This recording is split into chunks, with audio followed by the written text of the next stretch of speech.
Welcome back to Planet Coaster and to the project Acacial 2. In the last episode we extended the toy area deck all the way to a Ferris wheel. Today we are continuing along that deck, building various structures up to a large main entrance to this platform. And it's going to be a very wide entrance. Guests will come up from the main path onto this deck, so let's give them a proper welcome. Right at the entrance they'll see the carousel with a little train running around it. That should give them a proper hint of what to expect in this area. But we'll get to that later. The main attraction in this episode will be the bridge over the railway. In other places I already built level crossings with barriers for the guests. Well, the whole safety first concept didn't quite work out, because it turns out that the curbs don't actually stop people from just following the path. So, a bridge is it. It connects the inner part of this deck with the front section. Inner part meaning the area inside the railway loop. I know guests in Planet Coaster aren't big fans of stairs, but as long as we don't have elevators or escalators, they'll just have to use the steps or walk around the outside. As you can see, I've already extended the paths beyond the bridge. My main goal was to create the proper connection between the main path and this platform. Of course, we can't just leave this whole area empty, so we need a bunch of buildings here, most of them shops. And the remaining spaces will get some seating. Well, not every street, obviously. People still need room to move between the buildings. I always picture two big groups of visitors meeting on these walkways and trying to squeeze past each other as a crowd. As for the buildings, this is a kids area, so we'll need a lot of cranes, building blocks and, well, basically every toy the scenery menu has to offer. And yes, it's going to be colorful. I promise I'll try to hold back a little on the number of colors, just a little. And while I'm still tinkering away here, today I'm not playing rock music for you. This is an episode to number divisible by 5, which means I'm using the wonderful Planet Coaster soundtrack instead. I'll be right back.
here I am again.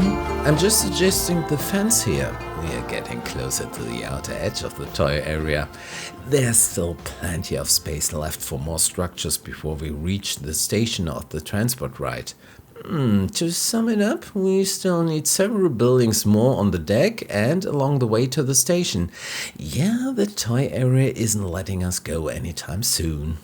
Oh, speaking of which, I already built the first structure over there. One house that sits at the transition from the deck down to the regular path, and a staff building on the way to the circle line. Yeah, I think I just needed a little break from working on the platform. Even so, in the next episode we'll continue our work up here on the deck. The carousel is already in place, but it still needs a lot of decoration around it. And I also need a plan for how to end the deck towards the east. And what theme we'll pick up after that. Yeah, that does sound a bit like a lot of work. Yeah, no big deal though. Step by step our parks keep growing, and the, 1,756 guests currently in the park are having a great day. And I hope you are having a wonderful weekend as well. Thank you for spending time with this video. I'll see you in the next one.